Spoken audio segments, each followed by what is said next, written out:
Mange Kimambi ambaye uchochezi ameendelea kufanya na kuonyesha dhahiri katika mitandao ya kijamii kuhusiana pia na baadhi ya video ambazo aliweza kuziposti kwenye akaunti yake ya Instagram, huku akiweza kudai kwamba Rais Samia Suluhu Hassan katika viwanja vya mkutano hajazi hata kidogo, bali amekuwa akitumika wanafunzi wa mashuleni ambao wamekuwa kienda katika kampeni za Rais Samia Suluhu Hassan, huku akiendelea kuwasema wasanii wa Bongo Movie, wasanii wa muziki ambao wameonekana kuwa ni kiherehere na kuonekana kwamba wako bega kwa bega na Rais Samia Suluhu Hassan, huku wakikaa kimya kabisa. Na hilo ni dongo kwa Wema Sepetu, kwa Diamond Platnumz na wasanii ambao wameonekana kuwa chama cha CCM, licha ya kwamba kila mmoja ana uhuru wa kuchagua kile anachokitaka. Sasa kuwalaumu ama kuwasema wasanii kwamba ni kwa nini wapo kwenye upande wa CCM,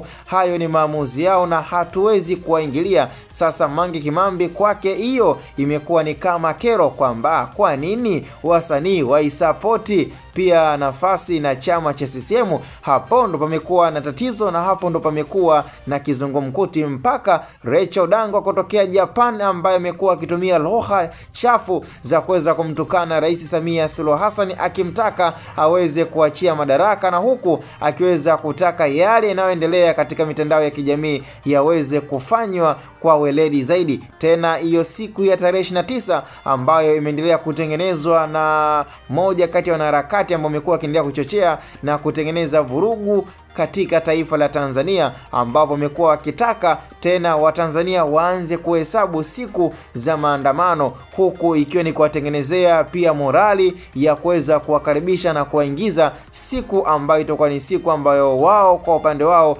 wanaamini itakuwa ni siku bora ya kuweza kumwangusha Rais Samia Suluhu Hassan. Sasa sina la ziada, ila tukutane kwenye upande wa comment.